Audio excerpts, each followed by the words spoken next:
Hey there, members of the Night Crew, and folks who just love horror. Welcome to the Night Crew podcast, where shadows breathe and monsters listen.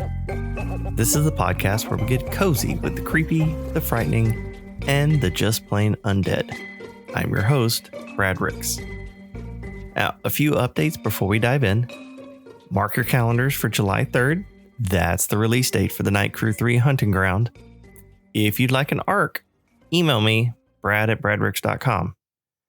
Oh, and if you haven't started the Night Crew series yet, jump over to Amazon or my website and get your copies of book 1 and 2 today.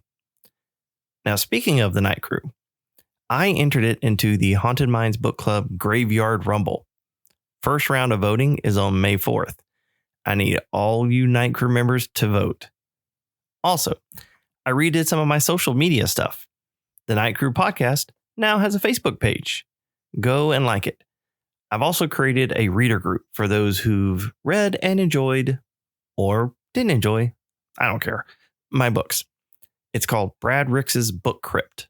Join up, invite your friends, and talk about my books, any books. I don't care. Let's make it a fun space.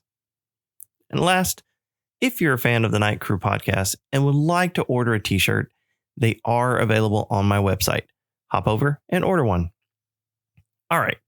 I'm super excited for the guest today. This is a little different venture than before. Although she's also a writer, she's the audiobook narrator for the Night Crew 2 Bloodlust, which should be available on audio soon. So joining me today is Danielle Muething. We talk about the art of audiobook narration, how she voices characters, and if there's a book that's totally grossed her out. Into the studio we go. All right, so today I'm thrilled to have Danielle Muething joining me. Danielle, how are you doing this evening? I'm good. Yeah. That's awesome. Yeah. So I am super psyched to have you here because, of course, you are now the voice of, for Night Crew 2. So as soon as that, which it should be coming out anytime now. I haven't yet got the email to say it's official. Right. I know that they were reviewing it. So I am. And always when the review goes on this long, I'm like, oh no, what have I done? Did they? It's not a terribly short book. So, I mean, it may take. That is true. I mean, what's number 3 is a little longer, so just FYI. Yeah. So I'm really excited to have you because I've not talked to one of my narrators before, and I actually haven't had a chance to really speak with a narrator in general. Usually on our end, we get the little audition clips, and it's like, what do you think of this person? And I was like, well, that 30 seconds sounded great. Right. You did come highly referred though, so whenever Crystal Lake was like, yeah, you had done, I think it was Soul Mirror or Soul Mirror. I did Soul Mirror. Yeah. Soul Mirror. Yeah. And I had read Soul Mirror as, from Edmund Stone, and I was a fan. And when they said that you had done it, I was like, well, if she did Soul Mirror, then she can do Night Crew too. Yeah, that's awesome. I love that. And then I also liked your auditions. So that's also good. That didn't hurt. So yeah. So this is a change because instead of the normal, like we're talking to an author, although granted you are an author as well, but mainly we're talking about narration because, that's a different little thing than our normal conversation. So talking about that, how did you get into narration? Like what made you want to do that? What was the first book you decided to narrate, and all that stuff? So I was a professional actor before stepping into the booth, and I had been doing that for 20 plus years. And I did a show with a friend. Her name is Jennifer Jill Araya. She's a really well-known narrator, and she got into it shortly after we did that show. And I had always thought it would be fun to do. So I said, hey, how do I get into this? And so she helped me get into it. And I did what most narrators do. I signed up for ACX, which is the Audible site where you can do auditions for authors. And I did some auditions, and then I got something. The first book, oh my gosh, my first book was called Ultimate Sacrifice by S.E. Green. Please don't go listen to it. No, listen to it. I need to talk to her. But my sound was so different back then. And I'm like, I should redo that for her. I haven't talked to her about that yet, but I'm like, now that I've matured and I have better sound, and so, but well, and I know as as authors, and we talk about from our, if you go back and read your first book versus the one you have, your latest book, you see the progression, and sometimes you read your first stuff and you're like, holy crap, I was not good. You're like, you're right. So, how many times can I say the same word? Right. So from a narration standpoint, so some of that similar kind of thing then. Yeah. And I think if you go back and you listen to my early stuff, and then there was the early stuff, and then there's like this middle stuff that I did where I didn't have this booth yet. And then there's the stuff when I got into this booth, and you can hear the differences. And I think they all sound good. It's just, I love the sound now. I think at this point I have the sound. It's what I want it to be. Some of that earlier stuff, I'm like, oh, well, yeah. Well, and for those who are, because I know this podcast is just audio. So I am fortunate. I get to actually see what her booth is looking like. And she has the wonderful little audio tiles everywhere to sound dampen. Those of you who have, if you see some of the clips or whatever of me, you just know I just got a bunch of books behind me. So her sound setup is so much better than mine, which is why I just do this measly little podcast and not all the great narration that she's doing. Thank you. Yeah. But yeah, so after I got everything, that was in 2019, I started doing audiobooks, and the year went by and I was loving it. I was having a great time and meeting great authors, which is always such a nice part of this. And I said to my husband, who does construction, I said, I want a real booth, because to buy, please build me something, because to buy something like this is not cheap. And so I said, hey, do you think you could build me one? He did a ton of research and he built this for me. And he built it right before COVID hit. And at the time I was teaching after school classes, theater classes for kids. I was directing shows. I was performing in shows, singing at nursing homes. I was doing all this stuff that all went away because I couldn't be in person with people anymore. But luckily I had the booth. And so I worked on building my career over that year where I couldn't do anything else. And then when everything else opened back up, I kind of went back and did a couple things. And then I was like, nope, do this narrating thing full time. So yeah, then I just concentrated on this. And then it was I think a year ago, 2 years ago, I wrote my first book because I was like, why not? Let's try that. I've read enough. I should let's write one too. So how do you prepare for a horror narration? Like, do you read the full script first? Do you kind of go in cold? Like, how do you? What's your preparation look like? So I always read the book. It's very important. And I mean, you don't have to read it word for word, but you certainly should be familiar with the story. You never know what a character is going to do on page 300 that they weren't doing on page 1. And especially with horror, because you don't know who the bad person is, or, depending on the book, you don't know who the bad guy is until the end. So you're probably going to give that reading a little different take at the beginning when you know who it is. Not that you're going to give anything away, but, it's good to know. Also, accents, you never know. Page 300, they're like, and he said in his Scottish accent, and you're like, what? I didn't do that the whole time. So hopefully you're not as a writer. So if you would you're think not that, leaving. But yeah. So yes. Oh, do tell. So no, I'll never tell. So always read the book first. Also, and I will say, especially with horror, if you have any triggers that you won't record, you need to know that ahead of time. So you want to make sure that you've read it and it's okay to be firm on your triggers. I had to turn down a book once that I really wanted to do, but it had a couple things in it that I was just like, nope, I don't do that. So that was a question. And another question I kind of jotted down was, are there topics or types of horror that you won't touch? Mine are very specific. And I think it sounds obvious sometimes when I say it out loud, but I'm also like, it's in horror. I won't do bestiality and I won't do pedophilia. Those are my two that I'm like, nope. My second tier, that's my top tier. Like if that's in there, I'm not doing it. My second tier is abuse of animals and children. So depending on how you write it, I can be okay with some things, but when it gets all graphic and I'm like, no, I can't do that. Like, not only it just bothers me as a topic, but it's very hard for me to narrate something like that, when it's such a personal thing. So no, I can understand that. Yeah. But then on top of that, then I'm like, whatever. Oh, cannibals? Yeah, that's cool. Whatever. Yeah. That's awesome.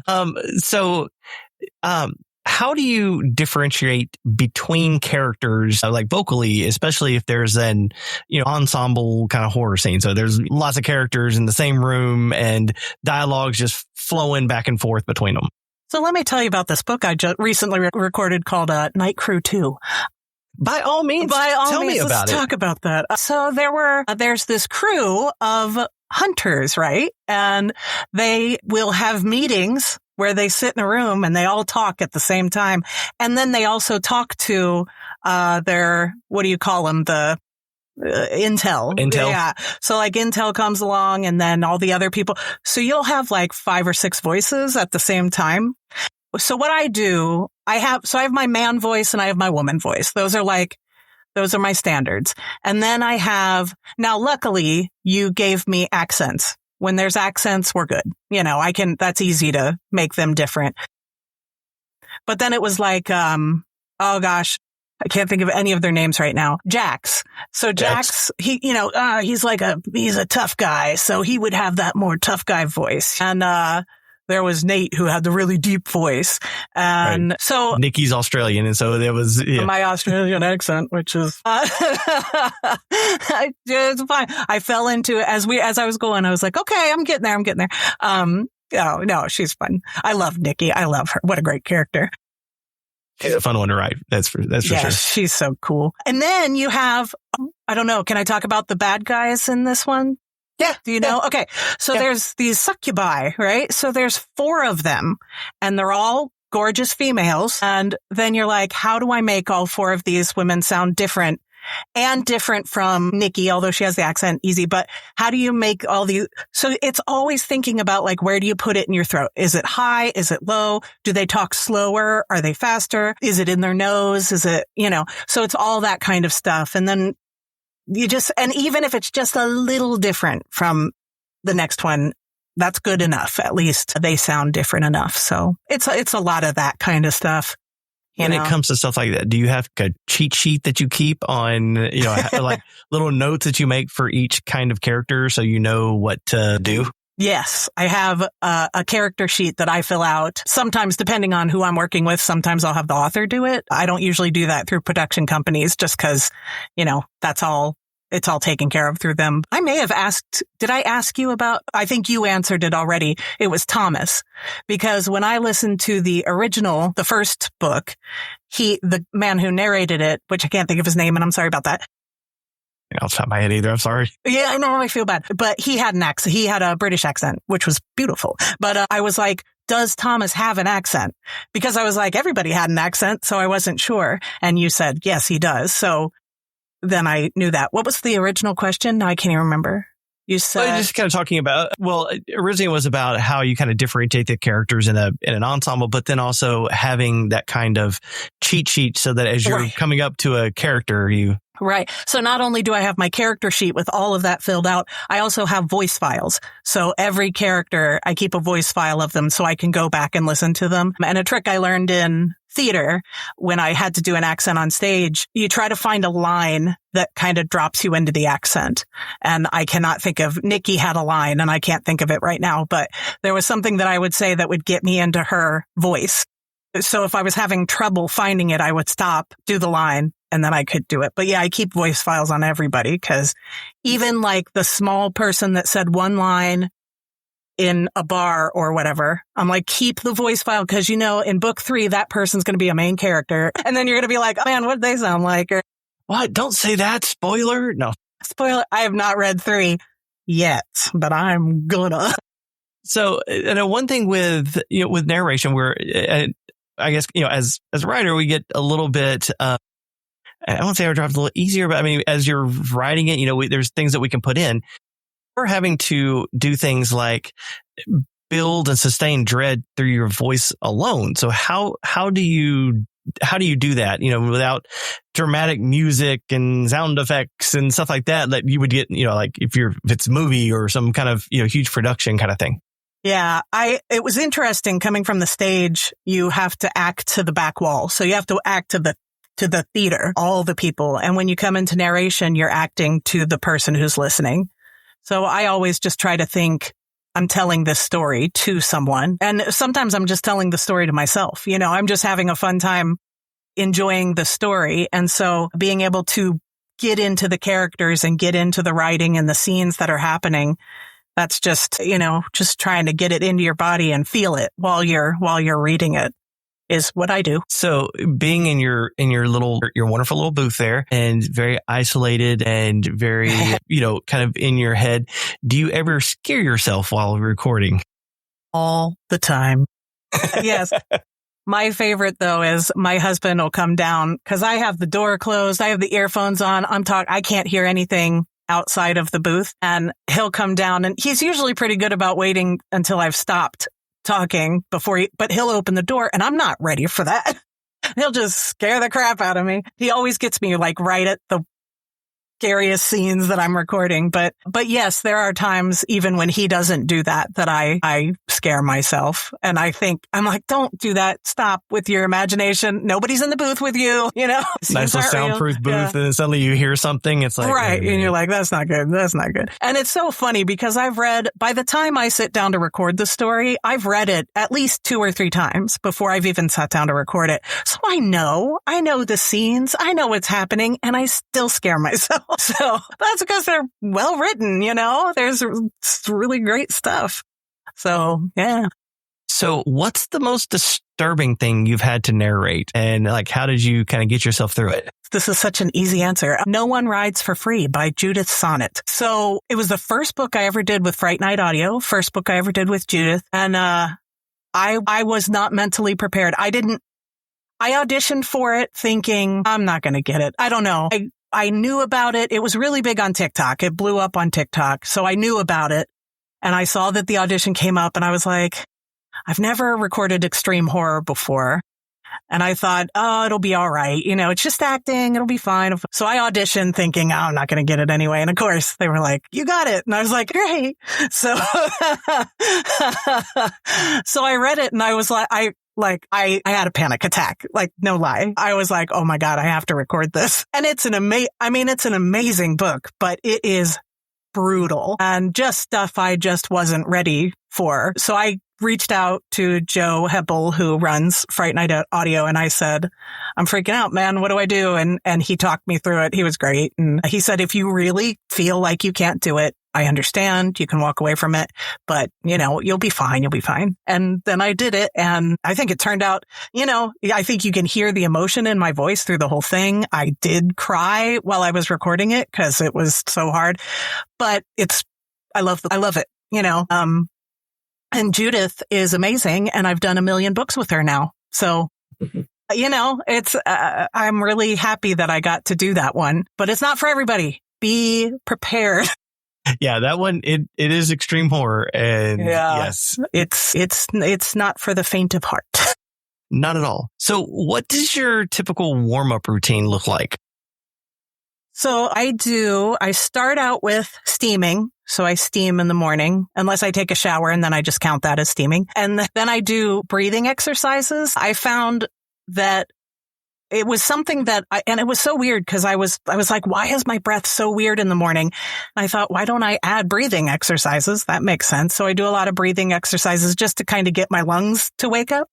And then I do a lot of things like lip trills and tongue trills and all that stuff. And then I do a lot of tongue twisters to get everything where it needs to be. And then I do my thing. Sometimes I'll listen to, if it's over the weekend, I've had a couple days where I stepped away from it. I'll listen to the end of the last chapter just to kind of remind myself what I'm doing with that book. But yeah, that's what I do. So it sounds very, very familiar to like, I used to do theater myself and, very similar to some of the theater stuff and running scales or little vocal exercises just to kind of prep and warm up. Yep. Sometimes I'll do scales, especially when I had somebody like Nikki and Nate who were so she was very high and he was very low. And so I want to try to get that range going before I start doing their voices. But usually, though, when I have a voice low like Nate, I try to get his stuff.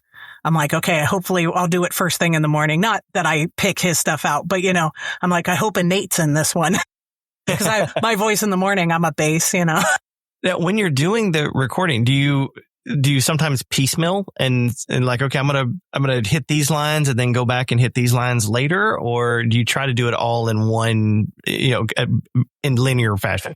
I tried to do it all in one. The only time I did it once, I had an accent that was really hard for me to stay in or to go back and forth in. So like you do the line, then you do some dialogue, and then maybe somebody else talks, and then scene and whatever. And then you come back to that person. And I was having a really hard time just getting into him. So I finally just said, I'm just going to record all. He wasn't a huge character.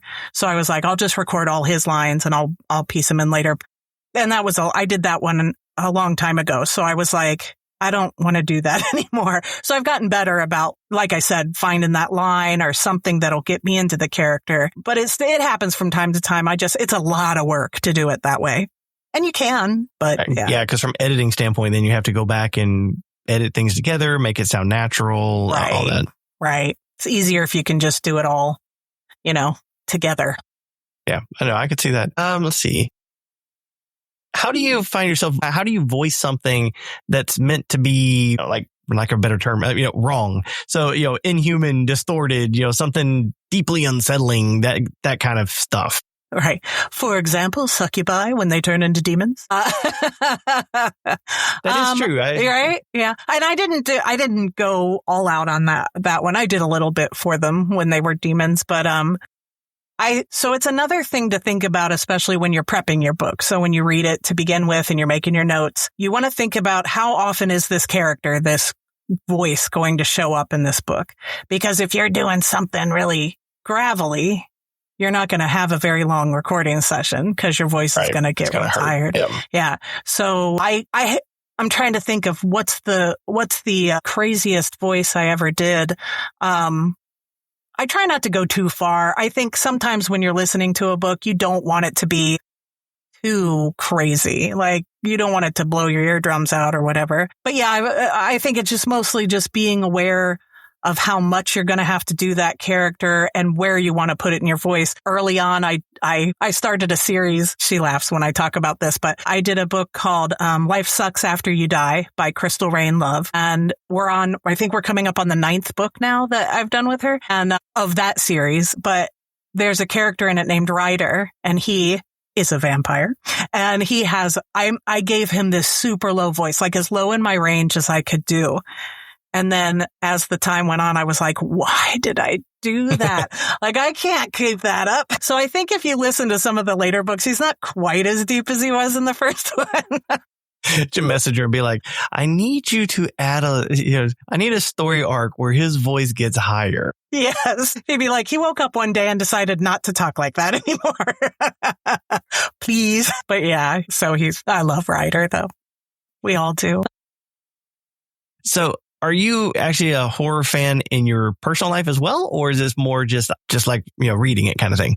Very much. I love horror. I've loved horror forever. And I love all kinds. I love movies and TV shows and books and video games. And if it's horror, I'm probably going to love it. I was looking back on your shelf there and I see that I have that Sam one. I have the Sam Funko. And I was like, yeah, I have all that stuff. I don't think I have any scary booth buddies down here. I have a lot of booth buddies with me. You just can't see them. They're all behind me. But I don't know if I have anybody scary down here. They're all upstairs.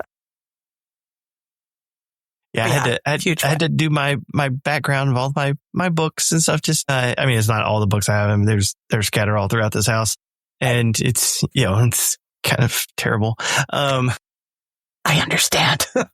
Yeah, there's a whole Stephen King bookshelf downstairs. But yeah, I was like, no, I'm going to put there's a lot of indie in there, and there's a lot of I got my stuff up there. Yeah, I need to make the little ambiance. Right. Of your little friends hanging out with you. I get it. It's true. And and I know for those of you who just listen to audio, you're like, I can't see what he's talking about. Right. So across the top, I do have these little Funko Pop, little horror things, some Walking Dead stuff and all that. But, and it's, as I've been going to, different events, a lot of horror events will be whole booths that are nothing, just Funko Pops. And if I happen to walk past and see something that really like sparks my interest, I'm like, that one. And you're like, I don't need another one, but I need that one. I say the same thing as well. It's like, I don't need another one. And then, I picked up then Art the Clown. Yeah. And I have, that one. There's a Dracula off over here. It's kind of, you can't really see it, but, and that one's in black and white too. Oh, I love it. As I'm getting him, but yeah. Look at him. He's adorable. He's so cute. I love Dracula. Bella Lugosi Dracula. Yeah. And again, all the audio people are like, this does not help us at all. All right. Well, I was going to show you my one evil character. I do have Maleficent down here. She is my absolute favorite villain ever. Cause she wanted to kill a baby because she didn't get invited to a party. That's evil. Good for her. I know. And everybody's like, oh, they've lost it. They're gone. Those of you who have listened to this podcast enough, you know that there are tangents. We talk about the weather sometimes. We talk about it's fine. It's all good. Yeah. This is not just an informational podcast. Sometimes we slip into the world of comedy. Oh, welcome. All right. So what horror tropes are you just completely sick of? Oh, gosh. I don't know. I are there ones that when you see like an audition, like in ACX, where you see that you're like, no, I have done that a number of times. I don't want to do that anymore kind of thing. Not yet. Not that I can think of. Yeah, no. I know that's not a very exciting answer, but that's true. I just didn't know if like from a, because I know like as a writer, there's times where like, I just don't want to do that. That's just kind of tropey. And so I didn't know like from a reader or from a narrator standpoint, if you like look through and you're like, I've done like a dozen different like possession stories. I don't want to do another possession story, so I don't know if there was that same kind of like, no, I'm really tired of doing the haunted house or things like that. Not yet. If it ever happens, I'll let you know. I will say it's funny because I don't do a ton of different genres. I do like paranormal romance. I do cozy mysteries and stuff like that. Straight up romance. I know that's not horror. Well, it's not horror to some of us, but I don't know, it's kind of scary when I read that. But I've done some of those, and I understand that that's the thing. I love romance movies, but for some reason, romance books, I'm like, meh. So those are ones I stay away from, those auditions. But as far as horror goes, I'm kind of up for anything. So far, I'm not over anything yet. So one of my favorite questions to ask writers, and so I'm going to rephrase it a little bit, for you as a narrator. Of all the books you've narrated, what would you say is your favorite? Oh my gosh, Night Crew too. Well, I was going to say, it doesn't have to be mine just because you're talking to me. So, gosh, that really is a hard question. I've done right. It's the picking your favorite kid question. Right, yeah. Right. I've done some amazing books. One of my favorites, I did The Vanishing Barker by Judith Sonnet. I was reading it, and so there's this carnival, and there's a vampire, and I was reading his description, and I said, do you really want me to voice him like that? And I'm not going to give it away because I want you to go listen to it. But I said, is that really the direction you want me to go? And she was like, absolutely. So she just gave me permission to go crazy with him. And he was such a blast. I thought the book was amazing. It's really, really cool. So, yeah. And then I do a lot with Crystal Rain Love. The whole series, I love that when I do a series like that, like I said, I think we're on book 9 at this point. It's coming up. And, I love falling back into those characters. I know them so well at this point that I'm like, oh, it's old friends. And I'm so excited to see you again, So, nice. Yeah. So, but yeah, picking a favorite, I can't say a favorite. There's a lot of really good books. Yeah, it's especially when I'm interviewing authors, and it's always one of my favorite questions because, like I said, it is the pick your favorite kid question, and I've had people come up like when I'm at different events, and they're looking at my table and they're like, "Which one's your favorite?" I'm like I don't like this question. Right. Now, all right. So if I can shill for myself for just a second, if you want to know what my favorite book is that I wrote so far, I have the visual here. I know you all can't see it, but it's called Don't Open the Box. And this one is an homage to Hellraiser. Oh, nice. Yeah. Now it's a young adult. So in theater, they do something where they do junior shows. So there's like Cinderella is the big show, and then there's Cinderella Junior. So it's like for younger kids, right? That wasn't a very good example, but you know what I mean. I call this Hellraiser Junior. I couldn't call it that for legal reasons, but so it's about these kids that go to a convention, and one of the girls is obsessed with this movie called The Nightmare Box, and she buys a prop from the movie, and it turns out that the prop is real. And the woman who sells it to her says, "Don't open the box." But she does. But yeah, those kids always do. They're always going to do the bad thing. But I loved writing this book because it really is. It's just like every horror thing that I love, I tried to throw in here because I was like, they're at a horror movie convention. I can talk about every horror movie I love. So that's my favorite I've written so far. So you don't have a favorite narration, but you have a favorite book. I can pick my own, baby. Wait, that's. Well, like I said, I did start, I know it's just more tailored towards the narration style of things, but yeah, I mean, you have written as well. And so you're an author as well. So how many books have you written? I am on 9. I think my 9th one just came out, which I also really love. I did one. So I'm working on a holiday, and I record most of my own audiobooks. The only one that I haven't done so far was one called Disappear. And that was Max Zener did that one for me because I wanted a male voice. And he was incredible. He was amazing. So Disappear, such a cool book, and he did a great job. But I do my own recordings of my books. What was your question? I got confused. Just how many have you written? 9 and books. Yeah, definitely. Right. I mean, if you want to talk about a couple of them, like I said, I know we were more so talking about narration and stuff. You also, I've had you on the podcast. We're talking about narration. We're talking about you did the narration for Night Crew too, but you also have your stuff. It's we want my handful of listeners to learn about all the fun things, all the stuff that you're working on. But yeah, so I'm working on a series of holiday horror books. So the beginning of the year, Valentine's Day one came out, just had an Easter one come out, working on the 4th of July one, and then there'll be a Halloween, Thanksgiving, and Christmas, and they're all shared universe. So it all happens in the same town with different main characters.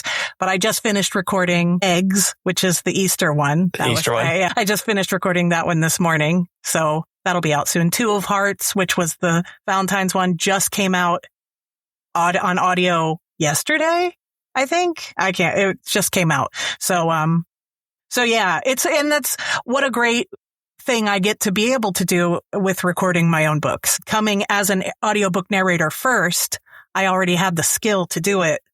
Because I think sometimes, and authors, if you want to record your own books, I absolutely say go for it, but make sure you get at least a little bit of training first. Sometimes it's hard for authors to step away from their words and be able to see them, like hear them as the audio person would hear, someone who's listening would hear them.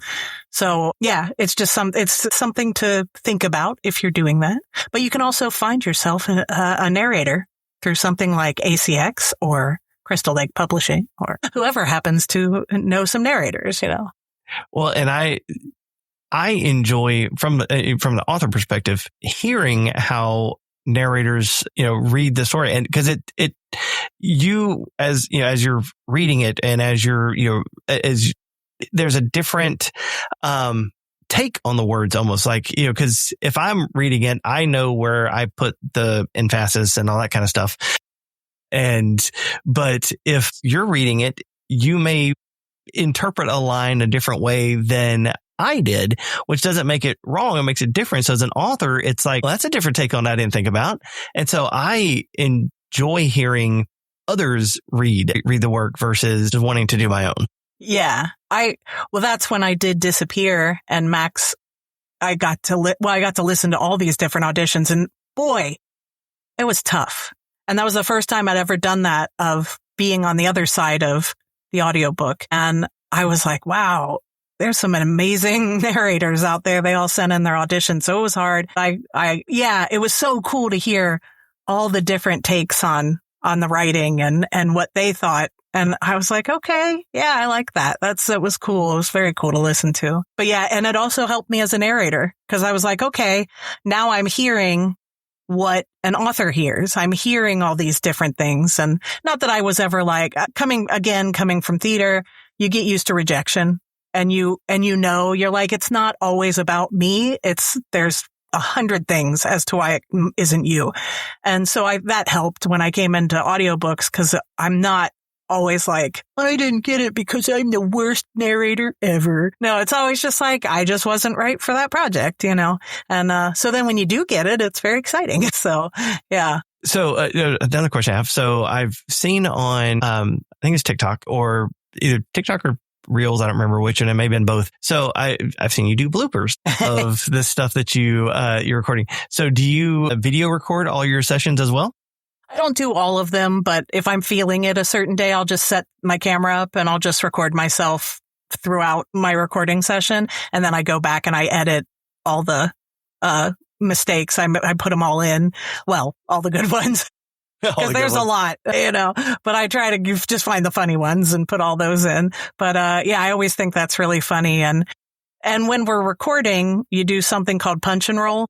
And so you punch in at the mistake and it automatically fixes the mistake for you. So I don't have to go back and do that in the audio, but I do it with the video just to, because people are just like, oh my gosh, that looks so frustrating. I'm like, I took an hour of recording and made it a 1-minute video. So it's not as bad as it seems.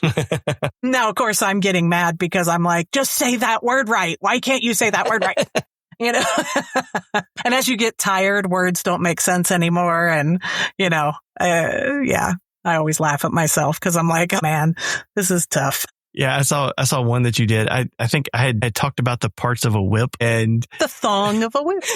Yeah, that's what it was. And you were like, hey, I learned something new. And it's funny because oh my gosh, right. And I wanted to talk to you about the street names of New Orleans. Hey, I was like, okay, so I didn't make those up. Those are the real street names. No, I know. And I was just like, how do you say these things? So it's funny. I called some businesses because I was like, I want to hear how you actually say this. I didn't want to look at videos and hear all the different ones. I was like, I'm going to call the business and find out how they actually say it. So it was fun. I had a good time with that. But anyway, so usually I do all that research ahead of time. So I have it all ready to go. But when I'm reading, when I'm prepping, I see something like the thong of a whip and I don't think, I better look that up because it's not, I know how to say those words. It doesn't matter that I don't know what they mean. But then when I was doing it, I was just like, what is that? So, of course, I had to stop everything I was doing and look it up like right then because I was just like, I'm curious. And then I learned it's the woven part of the whip that, cracks and takes heads off people, Yeah. Yep. Yeah. So I remember when I was trying to describe that part of it, and I was like, I know whips have parts. I was like, there's going to be, and so like I went and Googled the parts of a whip and saw a little diagram of a whip, and it has all the parts labeled. I was like, okay, that's what it's called. I was like, if people are curious, I'm sure they'll look it up. And hey, you looked it up. I did. I looked it up and I was like, see, now I know. It doesn't matter how you learn the thing. It's that you learn the thing, right? As long as you learn something, one thing new a day, then thing new a day. And I have learned a ton from narrating. It's very interesting. Words that I've never heard before. And, and then I always look them up because I'm just like, well, first off, you want to make sure you're saying it right. And then just sometimes I'm like, what is that? I just want to know what that is. So sometimes I remember them. And it wasn't until you had mentioned that I got to remember. I was like, oh yeah, but it's set, Night Crew 2 is set in New Orleans, which, I use like the real street names in the French Quarter. And I mean, a lot of the walks and stuff that they do, you can draw a pencil and map, because I had New Orleans map up and I was going from street to street and all that. But yeah, some of their, pronunciations are, weird. Let me tell you the one that really threw me because I had no clue. It's not Burgundy Street. It's Burgundy Street. I did not know that. Also did not know that. And I didn't know that and I cannot remember what I was looking up. It was another street that I was looking up and I was watching this video and it was somebody who was saying all the different street names and how they say it. Cause there's Calliope, but they call it Calliope. Calliope. Right. Which I also did not know. So I was watching this video and I was like, oh, that's so interesting. And then I wasn't even looking up Burgundy because I was like, I know it's Burgundy. And they said it in there and I went, no, that can't be right. So then I went and I watched tons of videos of people from New Orleans saying it. And I was just like, oh man, who knew? Right? So just know that's how I say it in the book. Because I didn't want anybody from New Orleans to listen and go, that's not how you say that street. Then I get in big trouble. So I do appreciate that because one of my books, so my To Help with Hallmark book is set in Vermont and I used a phrase that is not something you would do in Vermont. And I had a comment. It was like, I am from Vermont. That is not how we say it. I'm like, well, I'm from Texas and that's how we say it. So get over it. Right. And I thought to myself, I was like, I mean, I could say Burgundy. I think everybody would have accepted it. But once I knew it, I was like, I can't not do it right because I don't want anybody to get mad at me. I mean, I don't speak French. And so there's not a lot of that I put in. Well, yeah, I forgot about that. Yeah, I think I have the Les Ébousantards, I'm messing it up right now, but I'm drinking bourbon. So that's why I can do it. That's why I'm messing it up. But, so I think I have that in there like once or twice as well. So. I also do not speak French. Listen to it over and over and over again. And I said it. Then you move on. I can't even remember what it was. But yeah, that was funny. And yes, I love people throw languages at me and I'm like, oh, great. Cool. Was it Soul Mirror? No, it was, I did a book called Amy by Duder, R.W. Duder. And, he had Chinese and Spanish and they were songs. And I was like, thanks, man. No, it was fun. I found them. That's luckily, gosh, thanks for the internet. I found both songs and was able to learn them that way, phonetically. You kind of listen to it. I started the Night Crew podcast as a spinoff to the Night Crew series, which is, of course, all about a team of monster hunters, which, you love each and every one of them. And I appreciate all your voicing of them. So because of that, one of the things I always like to ask people is, what is your favorite monster? And so, Danielle, what is yours? So my favorite monster is vampires. And yeah, I know and I think when Crystal Lake Publishing reached out to me and said, we have this audition, I went and I looked up the book. I always go do as much research as I can. And I was like, oh my God, it's vampires. I was like, I want this one so bad. So I was really excited when I got it. But yeah, I love vampires. Buffy the Vampire Slayer is my favorite show ever. I'm on my 5 millionth rewatch right now. But yeah, I've loved vampires ever since I was little. I saw Dracula when I was way too young and I was like, okay. And I'm talking Bela Lugosi, Dracula. And then as I grew up, anything that had a vampire in it, I was all about it. So, and that's still true to this day. I have not stopped loving vampires. The first book I wrote was a vampire book. So nice. Yeah. I that's same. Vampires are my favorite. And nice. I mean, if you couldn't tell by this series I'm writing, which has a very strong vampire influence to it. Yes. But yeah, I definitely, I'm big fan of vampires. So are you more the vampires are killers, kind of like how I like have them in the Night Crew kind of stuff? Or are you more like, Twilight and, the Interview with the Vampire kind of Vampire Chronicle brooding stuff is still okay too? Twilight is fine. I love the hesitation. Twilight, it's fine. It's fun. I find Twilight to be fun. I don't necessarily, and I'll leave it at that. if you know Buffy, I am a Spike girl, not an Angel girl, meaning that I like my vampires to be fun and kind of, I don't mind if they're killers, but I also like a brooding vampire too. So I'm okay with the brooding. It just has to be, because Angel's okay. I like Angel, but he's no Spike. But yeah, I love The Interview with vampires. Mm-hmm. That new series. Have you watched the new series that they brought out with, I haven't watched the new series yet, no. Mm-hmm. Mm-hmm. Good casting. Very good casting. Well, so you mentioned the Spike versus Angel kind of. So I'm gonna harken back to some of my own stuff, and because you said you had read the first Night Crew book, Silas and Thomas. So, are you more the Silas bad boy kind of, or the Thomas? He's got a little bit of that broodingness to him. Yeah, but interesting. I was more into Thomas. Yeah, interesting. Because usually Silas would have been my thing, but maybe he was just a little too evil. A little too evil. A little too evil. No, but in a good way. I liked him as a villain. He was a great villain. But I liked Thomas, and I like Michael. I like Vampire Michael. And we're talking about all my I like vampires. Hey, I did ask what your favorite was. Right? And so it was vampires. Yeah.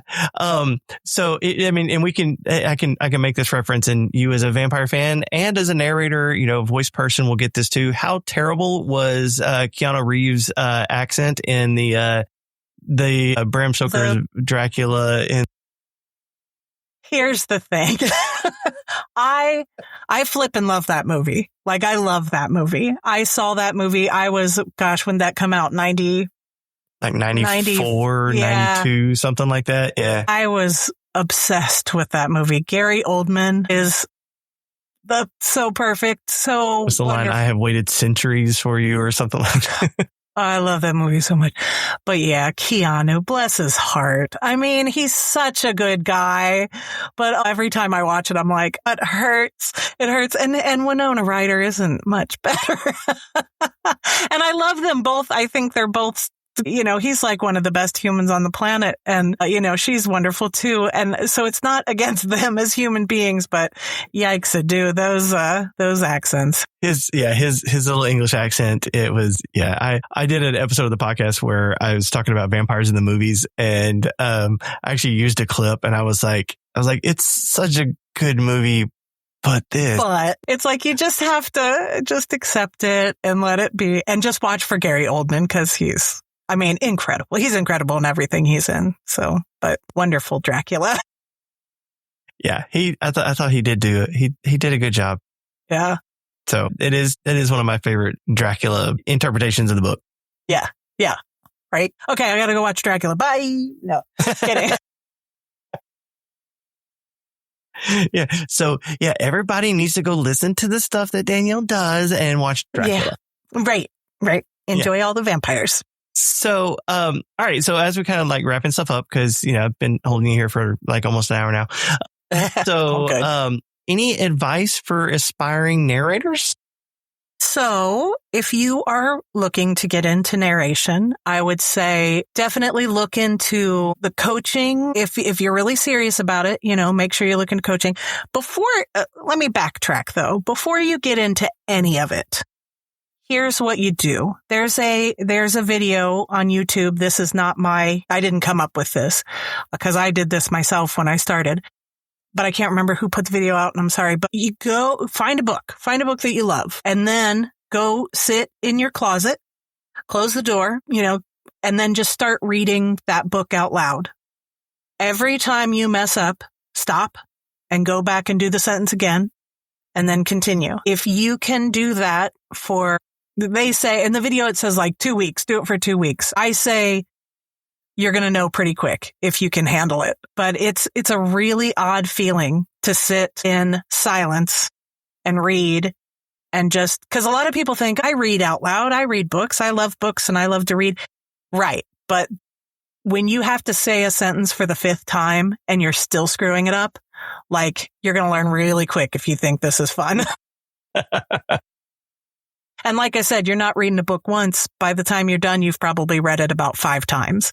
So that's why you want to try to find the stuff you like and, because you're going to be dealing with it a lot. So it's not an easy job. I think people think, oh, you just sit there and read books all day. And it's like, no, there's a lot. There's a lot to it. Like you said, you have to remember all those voices. You have to know the accents. You have to make sure you're saying the words right. Yeah. And that's another thing when you're doing your test read to see if you like it. Any word that you come across that you're not sure if you're saying it right, look it up. Because you just want to make sure people will get you if you say words wrong in your book, So, yeah, but if you can deal with all of that and you can do that, I love this job. I love getting to read all these different stories that I think, would I have found Night Crew on my own? I don't know.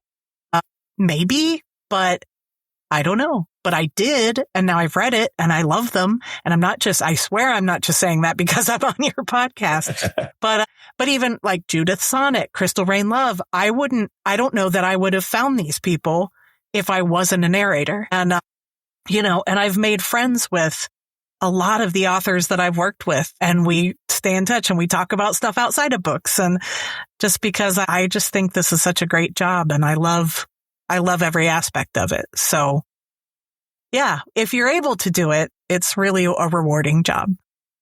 Awesome. So where can, like both of my listeners, if they wanted to learn more about like the books that you have or the works that you have out, where can they find or learn more about you? Well, I do have a website, DanielleMuething.com, so you can look me up there. I am on I'm on TikTok, Facebook, Instagram. I try to be good about being on all 3. I think TikTok and Facebook, I don't know. TikTok's kind of my thing. That's what I do mostly, but I'm getting better at Instagram and Facebook as well. But so you can find me there and we could talk there. All my books are on Audible, so you can find me on Audible. My books, the ones I've written, are out there on the Amazon and all those other fun places. So, yeah. And I am one of those people, since somebody helped me get into narration, if you are interested and you have questions, I am okay with you reaching out to me. You can do that through the website, through my social media. I'm happy to help. Somebody helped me, so I'm happy to help others. So if that's you, that's awesome. Yeah, let me know. That's awesome. Yeah, and I'll make sure and get your links and have those in the show notes for anyone to be able to follow you and reach out and find your works. Yeah. So on that, I very much appreciate you hanging out with me for a little while and chatting about narration, chatting about Night Crew, and all the different books and stuff that you've had a chance to be a part of. So I appreciate you, like I said, hanging out with me for a little while. Thank you for having me. It was very fun. Awesome. All right, I'm gonna go ahead and stop this today. For today, everybody have a great evening or morning or whenever you're listening to the podcast. Yay! Bye. That's it for the Night Crew podcast and my conversation with Danielle. I have links to where you can find her in the show notes. Follow her on all the socials and pick up the books she's written and recorded. So, if you've had a good time, make sure to follow the show, share it with a friend, and leave a rating. Hopefully, 5 stars. If you want updates on my writing, you can follow me on Facebook, in my brand new reader group, Brad Rix's Book Crypt, or on TikTok. You can find copies of my novels wherever you like to buy books. But if you hop over to my website, bradrix.com, you can purchase signed copies of any of my novels and get yourself one of those Night Crew podcast t-shirts. I'm Brad Rix, reminding you to stay out of graveyards after dark, question people who don't show up in mirrors, and I guess I need to rewatch Buffy and power through to the end. Until next time, keep your curtains drawn, your sense of humor sharp, and your blood inside your body. Thanks for listening.